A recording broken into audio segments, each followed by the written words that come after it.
Hey everyone, Steven here, and today I'm reviewing the Alienware AW3225QF, and this is a special review for me because I've wanted to try an Alienware monitor for quite some time now, and I've always been hesitant to pull the trigger because these are never cheap monitors, but this has all of the specs I've been waiting for, and this does not disappoint. This is the year of OLED monitors if you tuned into CES, and I'm going to try and cover as many of those as I financially can. And this is actually one of the first ones out of all the ones announced to actually launch. So I'm excited to share my thoughts on this with everyone. Moving into the structure of the review, I'll be covering the specs first with the panel settings, and then getting into what I like, don't like, and the gray area before wrapping the video up. With that being said, let's get into the specs. The Alienware AW3225QF is a 32-inch 4K QD OLED monitor with a 240Hz refresh rate, anti-reflection glossy coating, a 0.03 millisecond gray-to-gray response time, and a 1700R curve.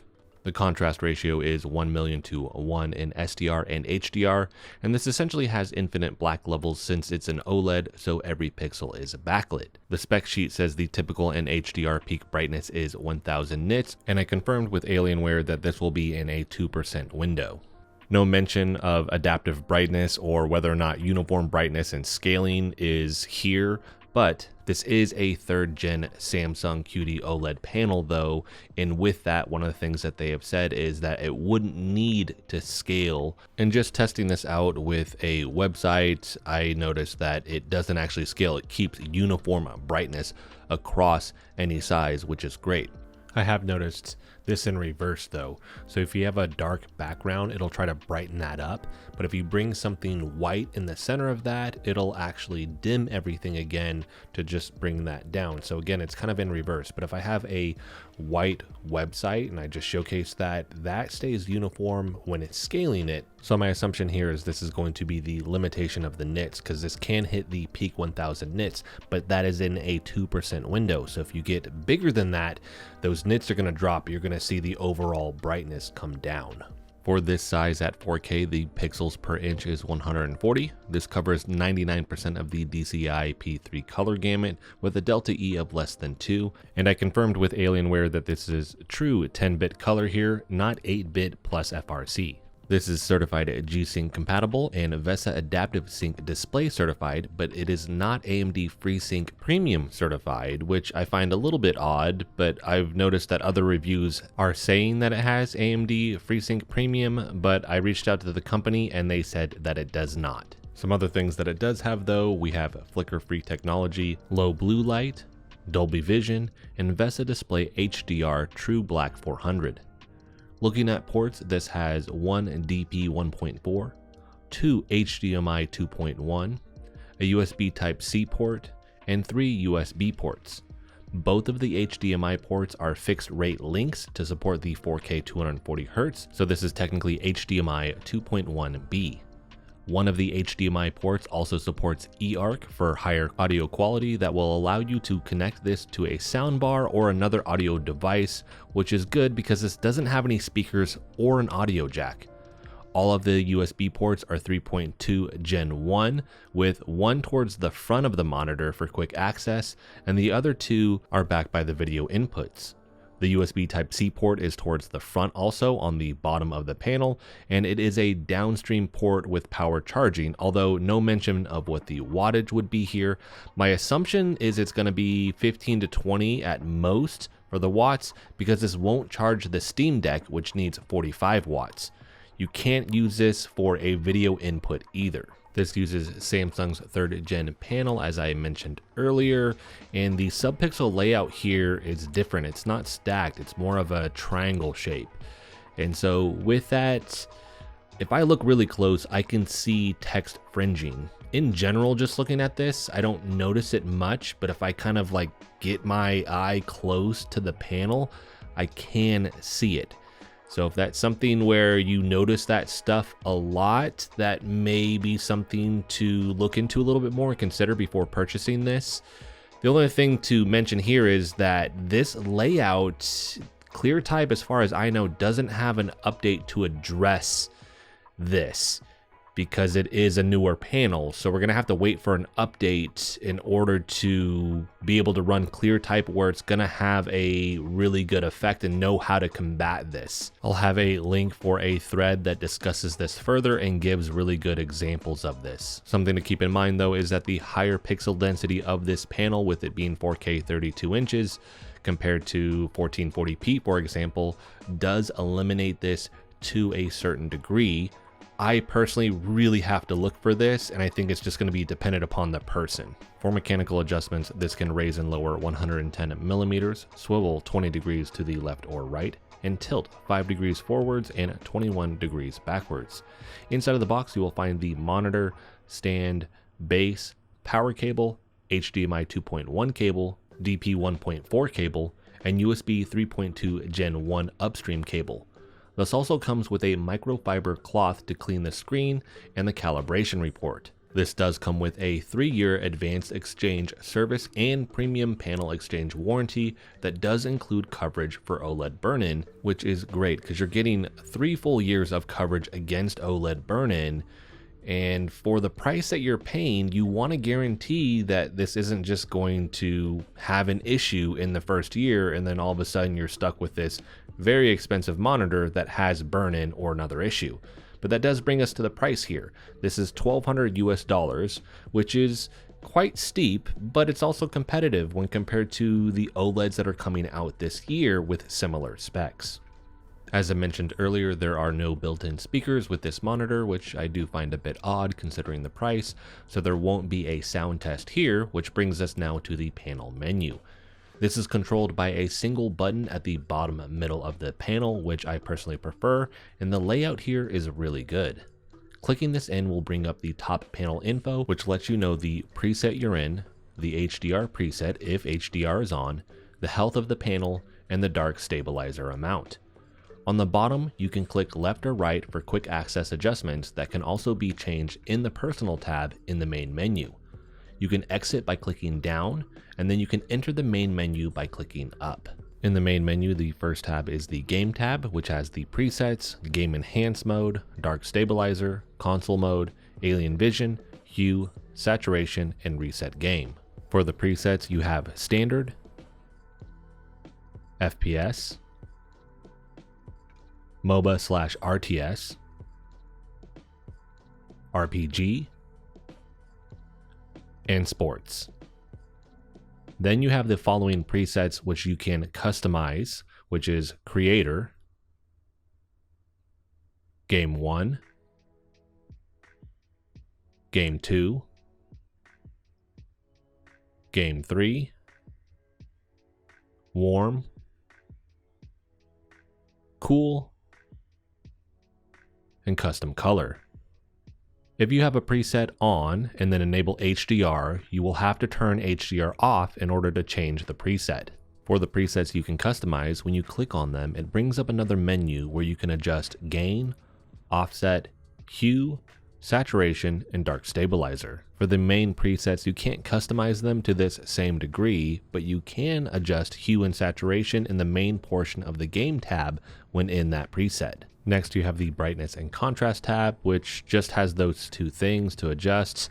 They probably could have actually just put this inside of the game tab, which would save a little bit of space within the main menu here, because you could just eliminate this whole tab, put it inside of the game tab, and it makes more sense to be there in my opinion anyways than to be separate. After that, you have the input source tab, which is pretty straightforward. It's just where you're going to select whatever the input is. Next, you have the Alien FX lighting tab, which within this you have 3 zones for the lighting: the back logo, the number on the back, and then the power button on the bottom right hand corner. You can adjust all of the zones together, or you can adjust them individually, and you have 19 colors to choose from, although it lists 20, but the black on there actually just means that it's going to turn off the lighting. The power button allows you to leave this always on, off in on mode, or off in on/standby mode, which I like when monitors have this option to change it, because when they don't, you're just going to have that light that's constantly on. If your monitor is in your bedroom, that can be something that keeps you up at night. The only color effect this has is spectrum, which just cycles all of the colors. After that, you have the display tab, which has aspect ratio, input format, sharpness, smart HDR, and Dolby Vision. For aspect ratio, you can adjust this between 16:9 or 4:3, or you can allow this to auto resize based on the input device. Next, you have the input color format, which this has RGB or YCB-CR. After this, you have HDR, and this has 6 different presets to choose from. You have desktop, movie, game, custom color, display HDR true black, and HDR peak 1000. I'll have these all labeled as I cycle through them in Assassin's Creed Valhalla. Desktop, movie, and game all adjust color temperature from what I can tell, and it's pretty subtle. True black is making things much darker in tone while still keeping things bright where they need to be, while peak 1000 seems to obviously allow for the 1000 nits, keep in mind in that 2% window, but it also overall just makes the image a little bit brighter. Custom HDR is really nice, as I haven't had this on any other monitors I reviewed, and it allows you to customize the contrast, hue, and saturation of HDR.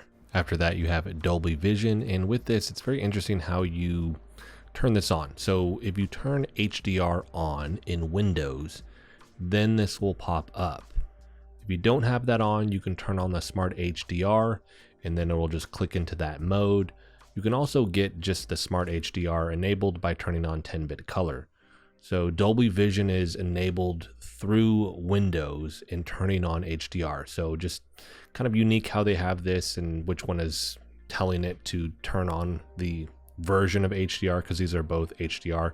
But as you can see here, you have bright, dark, and game cycling through those there. And now I'm just going to showcase, hey, if I go over to HDR in Windows, if you turn this off, it's going to change this back to the Smart HDR. So once you enable it, and this is really just for Windows because we're also dealing with limited content for Dolby Vision. If you're dealing with an Xbox Series X console, you will have more options. On PC, you have some, but outside of that, in terms of consoles, you're kind of limited. So it's really just the Xbox Series X and then PC where you are going to find Dolby Vision based content. But overall, that is more limited than just HDR, HDR10 content that you may find. That's just more widespread than Dolby Vision. It's nice that it's here. Just keep in mind that you are limited and you will need to utilize it in this fashion. Now, in terms of games, if you have something that utilizes HDR but not Dolby Vision, when you go inside of that game and Dolby Vision is enabled, it's going to just switch it back into the Smart HDR and whatever preset you had on that. Going back into Windows, it'll click back into Dolby Vision. But as you can see here, I'm going back into Horizon Zero Dawn, and now it's saying display HDR true black. So in Windows, it'll be Dolby Vision. Going back into a game, if it doesn't support it, it's just going to switch it into whatever preset for HDR you have on. After this, you have the picture-in-picture and picture-by-picture modes, which I'm just going to show the tab as this has quite a bit of options for you to choose from. Basically, though, you have the sizing options and location options, which most panels I've used don't have this many options, so another nice touch Alienware has here. Jumping down to the Personalize tab, you can change the quick access shortcuts to any of the things I've covered so far. Last, you have the Others tab, which the main things I want to cover here is the OLED maintenance, which has pixel refresh and panel refresh. The pixel refresh takes 6 to 8 minutes, and it says to do this after every 4 hours of cumulative use. You can also tell this to do it whenever the monitor goes into standby mode by default, which is nice. For the panel refresh, I'm actually just going to bring up the menu and showcase that so I can read from it. It says, when a static image is left on your OLED panel for several hours, activate the pixel refresh function to maintain image quality. Select proceed to turn off your monitor and activate the refresh function now. The process will take an hour to complete. During the refresh process, you may see a color line scrolling on the screen with the power indicator blinking. Do not unplug the power cord from your monitor. From what I've read, you want to perform panel refresh about once a year, or when you start to notice that you have more image retention than usual. You don't want to do this too many times though, as the more you do it, it may actually just start to diminish the overall life of your OLED panel. Last in this tab, you can see the firmware version and you can run self-diagnostics on the screen. Next is a response time test, and I'm using the OSRTT device from Tech Team GB. I will put a link for his video explaining this device.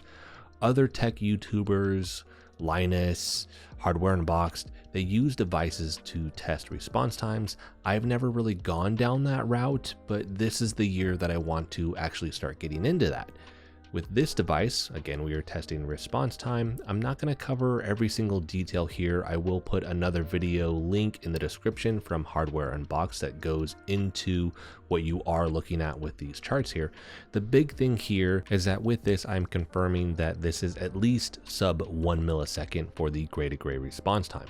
Now they advertise this as a 0.03 millisecond response time, but utilizing the test here, we can see that we're getting 0.3 and above. If we go to the average initial response time and then we start going down that list in the bottom left hand corner, you can see what we're getting with those response times, and then you can see the best and the worst. Now, as this is a new test for me, I don't expect this to be perfect. My big thing here was just confirming that this was under 1 millisecond. And so I'm going to wait to see what the results from other tech YouTubers shows with this. Some of them, like Hardware Unboxed, they use a different device, but also see what Linus comes up with. Again, just comparing this, and with this test, I ended up running this for multiple rounds of 10 just to see what I could do with this and compare all of those data points and then show essentially across all of these just an average here. But I do expect that this is most likely going to show up possibly a little bit better with other Hardware Unboxed, for example, tech YouTubers doing their tests, because a lot of these OLEDs you end up seeing this is like 0.4 or below. And we see that early on in the test, but then we start to see it actually go down if we're looking at the perceived response time in terms of the time and the transitions up there. So I'm going to wait to see what they show with that, but at least here I am confirming this. OLEDs are insanely fast. If you look at the UFO ghosting test, you're not going to see any ghosting or inverse ghosting usually with these panels. They're just, again, insanely fast, and it keeps that as you go from, for this, it's 240 down to 120. You start to see a little bit of change in that once you get to 60, typically with these monitors, because just how fast this is can't just improve 60 hertz. That's just a slower refresh rate. But again, across the board, generally, this is just insanely fast. No ghosting, no inverse ghosting. So now that I've covered the panel menu, let's get into what I like. And there is quite a bit here, as for me personally, this is the OLED I've been waiting for. 32 inches at 4K and 240 hertz is everything I've wanted, and now it's here. With other companies coming out with these same specs in the following months, there's going to be a lot of competition this year, but this is the first one to launch. Visually, this thing is stunning, but it did need some adjustments to get there. It wasn't great out of the box in terms of the presets.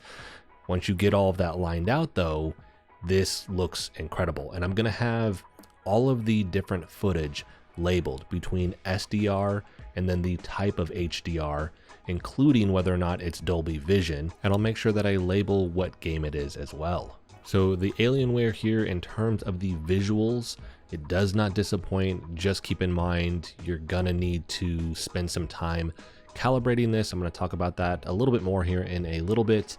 I just hope with this though, people don't get turned off from this monitor before they actually address this, because I think they're going to do this here hopefully in the next handful of months with a firmware update. Now, once you do calibrate this, content on this, regardless of whether or not you are in SDR or HDR, looks incredible.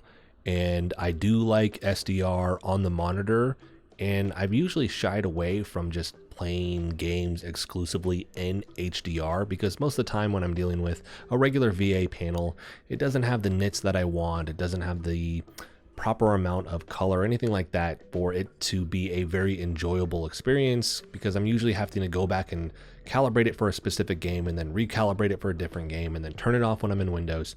With this, I've just left it on. And they give you plenty of options, one, to calibrate this, but also to tailor the visuals to what you want, which I think is awesome.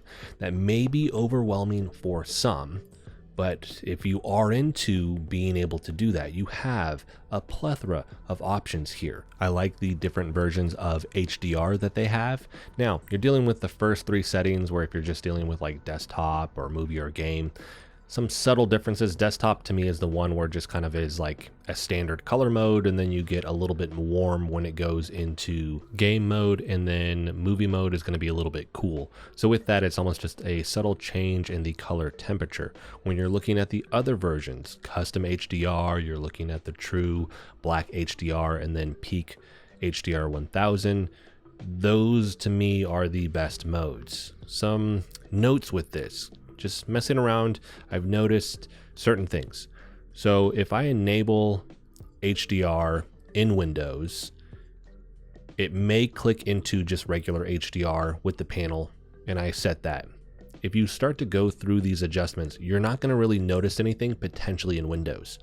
You boot up a game that has HDR, now you're going to notice these differences with these different settings. And I don't know if this is a software issue with Windows 11, which is what I'm running, or if it has to do with something with the panel. Now, once I enter the game, I can adjust those different settings. You will notice the difference. Once you jump back into Windows, again, you're not going to notice these differences. Potentially, most of the time, it doesn't do anything for me. If I turn off HDR now, it'll go back into SDR. And this whole time, Dolby Vision isn't available.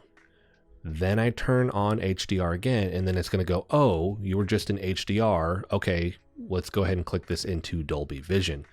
So there's just some quirks with all of this that I've noticed using this now for the last couple of weeks. It isn't as straightforward as I was hoping it would be.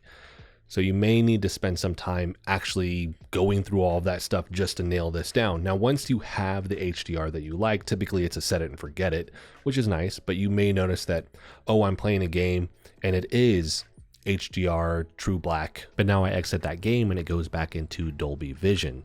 Again, there's just all these quirks with all of this.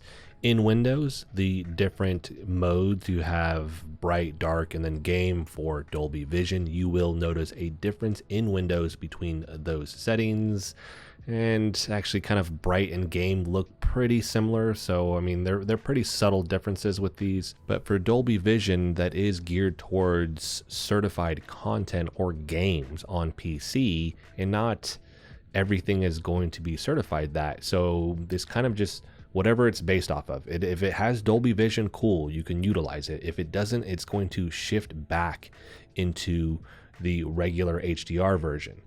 Transitioning over to consoles, to me, I like consoles for HDR more than PC a lot of times because it is more simplistic, because you just enable it, you have a couple adjustments, and then you're really just good to go.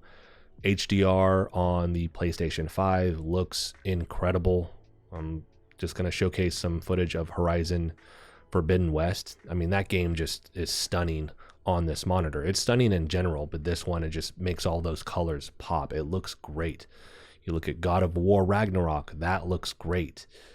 That is going to be just HDR. You can do the adjustments in the panel, really easy, simple to do. You shift over to Xbox, you're going to have more options because some of those games do utilize Dolby Vision. It's always going to pop up in the right-hand corner and let you know, hey, this is going to be utilizing Dolby Vision, which is nice.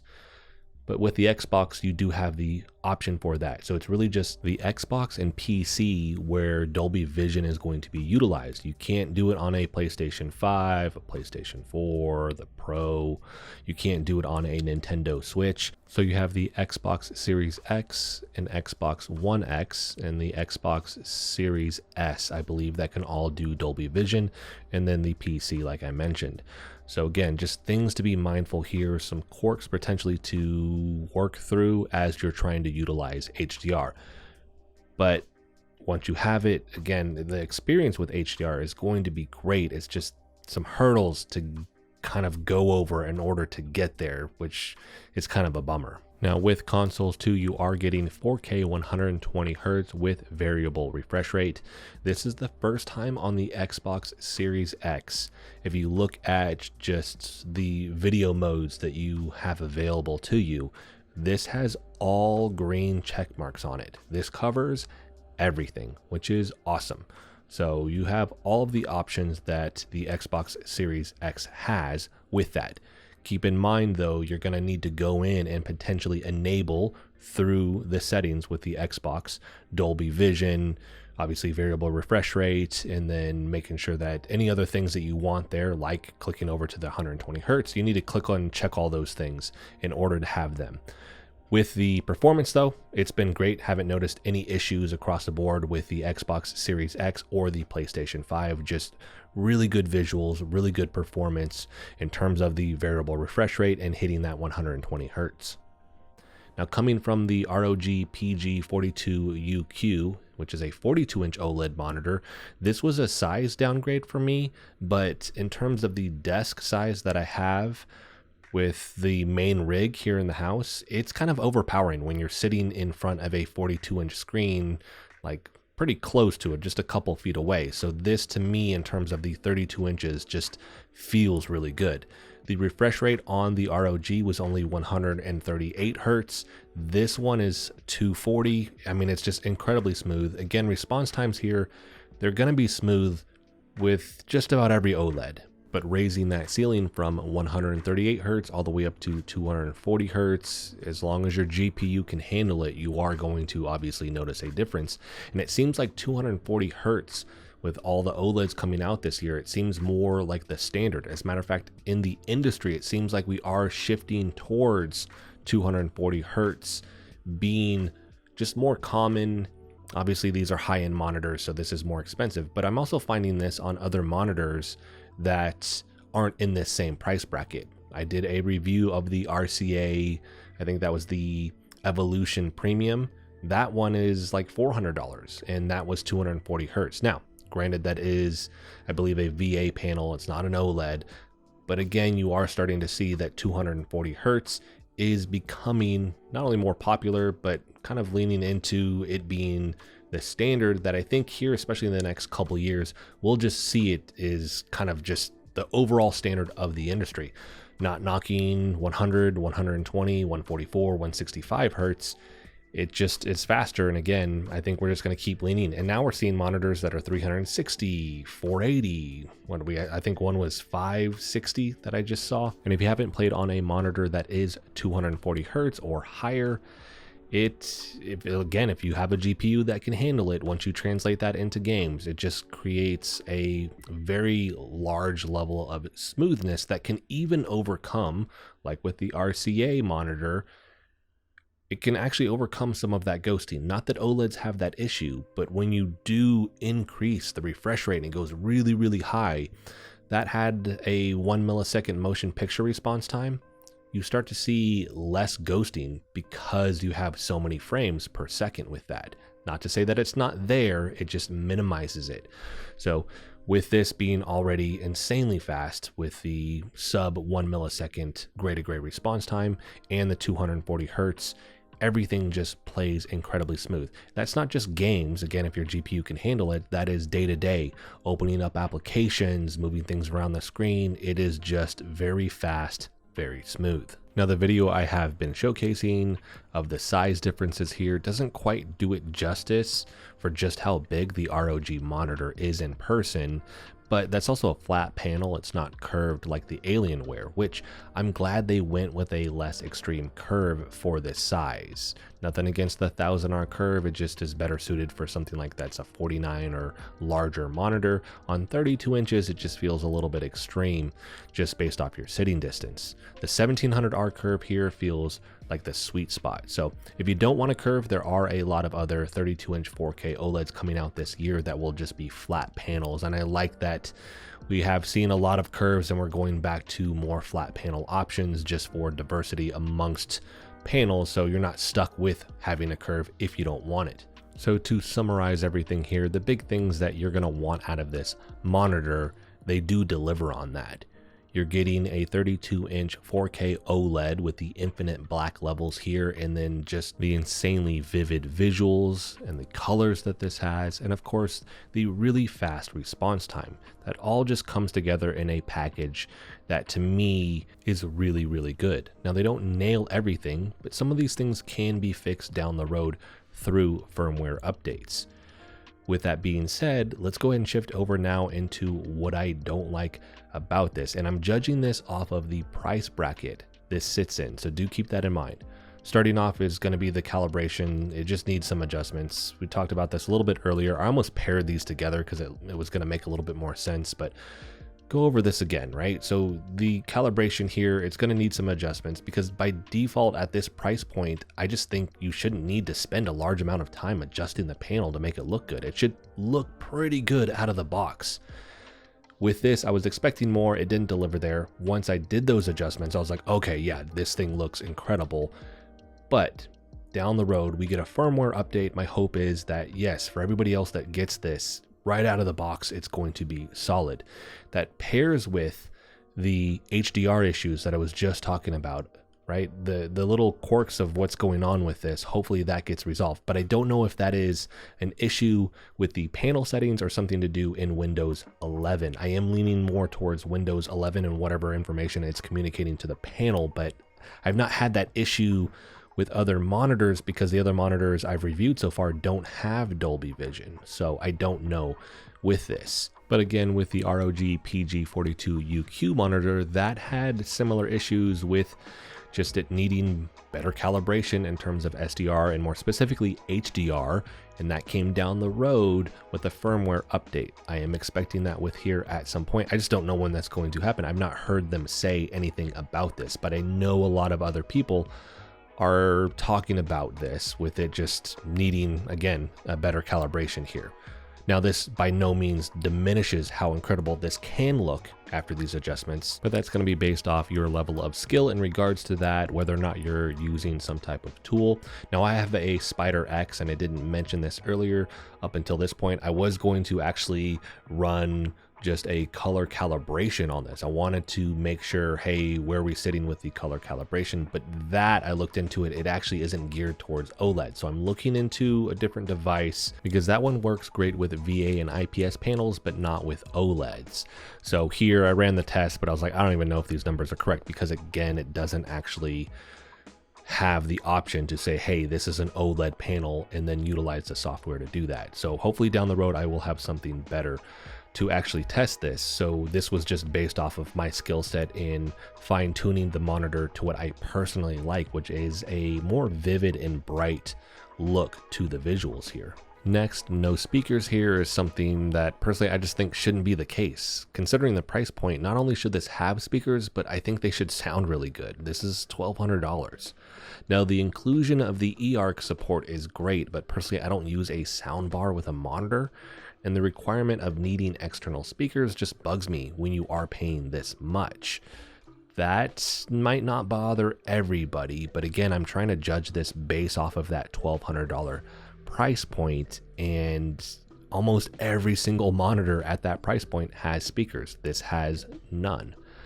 Last, the Type-C input here not only has low watt output, so you can't use it to charge any of your handhelds or laptops, but this also can't be used as a display input. Again, at this price point, to me, when we're looking at these two particular things, this is something I am expecting considering you have monitors that are half this price that have this. Now, I understand not everyone will care about this, but the higher the price point, the more options I'm expecting that they're going to have with the monitor, not taking certain things away. Now that's going to be it for the negatives, and now I'm going to shift into the gray area, which are things you may or may not care about, starting with the molding, which is a bit bulky. Now, personally, I'm always drawn towards Alienware designs, but I know it's not for everyone, and the stand here is actually much larger than a lot of the other monitors I've reviewed over the last couple years. It's chunky. It takes up a lot of desk space, which I don't have a lot of because my desk is only 2 foot wide and this is almost half of that. So it just has a larger footprint with it. But again, personally, I actually like the aesthetics of this. Maybe shrink the base of the stand a little bit, but overall the visuals with this thing I think are really good. But I also understand that it's not going to be for everyone. Next, this doesn't have a KVM switch, which personally I like when monitors have this, but not everyone is going to use this or care if it's not there. Now this ties into the Type-C input not being able to be used as a display input a little bit, because if you could do that and this had a KVM switch, you could run a handheld or laptop to the monitor via the USB Type-C while it charges that device, and then you could use the same mouse and keyboard connected to your PC through that KVM switch, and then it would control those devices as well. It just makes everything easier when you are going to be running multiple devices to a monitor. I've reviewed monitors that are $400 or less that have a KVM switch, so it would have been nice to have here, and if those monitors at that much cheaper price point can do it, surely at $1,200, that's something that they could include. Next, we're going to have the finish on this. This has that glossy finish, and I've seen most people are torn. A lot of people like it, and a lot of people don't. I've used a matte finish monitor most of the time. I've used a handful of glossy. I do like how much the colors pop on a glossy versus a matte finish, but that also means that it is way more reflective. So if you are in a bright room, you're going to see a lot of things reflecting off of the screen. I'm not in a bright room, so it's never really an issue for me. But I could see if you bought this and you get it into your house and your room does have a lot of windows or something in it, and you start playing and all you can see is the reflection off of everything, it's going to drive you crazy. So this part here, just know, are you in a room that has a lot of lighting that is going to be reflective off of this screen? You may want to wait for a different monitor that has a matte finish on it versus this. If you're not, then it's kind of going to boil down to personal choice with this. And generally what I've seen is people either like it or they don't. Most people like the matte finish on a monitor. Most people are cool with that. With this glossy finish, again, either you like it or you don't, and that usually is dependent upon the room, but sometimes people just don't like the glossy finish in general, even if they're not in a room where there are a lot of reflections, they just don't like it. So if you can see this in person, obviously that will help, but I would in general say if you're in a room that has something that is going to bring in a lot of light, probably don't get this. If you're not, you should be fine. And that also is dependent upon the angle. If it's just like some lights overhead, that's not going to reflect off of this. It has to be, again, a large window or something like that that's shining at an angle that would hit this and then reflect back to you. Last here is going to be the sub-pixel layout with the new Gen 3 QD OLED panels from Samsung. As I mentioned earlier, some people may notice more text fringing on this, but I think you have to look pretty hard to see it. The upside here is the incredibly vivid visuals this can achieve, but that is one of the big selling points of OLEDs, along with the infinite black levels and crazy fast response times. So unless I have this side by side with another OLED, it's going to be harder for me personally to see a massive difference. I have to like jam my eye really close to this. Now I'm going to have a link in the description for a video that gives the updates of the new Gen 3 panels, but a quick summary here of some things that this does have. We have higher nits, 2 times the durability, and an increase in the refresh rates that go as high as 360 Hertz. So this is the newest generation here. Yes, they did change the sub-pixel layout, potentially some fringing on text here, but I think you're going to have to look hard to see it. But I'm going to have people out there that are going to be like, dude, I notice it so much. I can already tell in the comments with this. So if you are prone to noticing those things, maybe try to see this with your own eyes first before you commit to buying it. Now, a couple last minute things to cover here, or really just one particular thing. With this, you do have the pixel, I know on the ROG it's pixel cleansing or cleaning. With this, you have the pixel refresh. Hey, it's going to spend 6 to 8 minutes. It's going to go through and it's going to clean up some stuff. So you have this last longer without any OLED burn-in. And then you have the panel refresh, where it's actually going to need a full hour. Again, I mentioned earlier, you don't want to run that too much because you could actually potentially damage that, but once a year, run that. Pair that with that 3-year warranty, where if you do get OLED burn-in, they're going to replace this for you. I think as a total package with all of that stuff, that's really good for OLEDs, because that's unfortunately inevitable. At some point, you're going to get burn-in. Do what you can to mitigate that. Run the pixel refresh, run the panel refresh. Make sure that you don't have static images just sitting on there.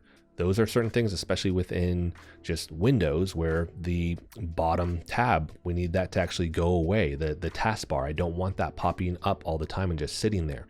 Get rid of all the icons on your desktop. Change out the image every now and then on the background. Certain things like that do help. A lot of people may not like that though. They're like, I don't want to do all this extra stuff. I just want to hop on. I don't want to think about it. I just want to be able to play. If you are like that, then just OLEDs in general probably aren't going to be your thing, because unfortunately right now that comes with the territory. With this though, being the 3rd gen panel from Samsung, I do like that it says it is 2 times more durable than the previous generation, which is nice. So hopefully we have less issues. But I bet if I did a search right now, I would find threads where people are saying that they're already having issues, or the panel came and it was broken. That is another thing that unfortunately just comes with the territory, not only with OLEDs, but just with monitors in general.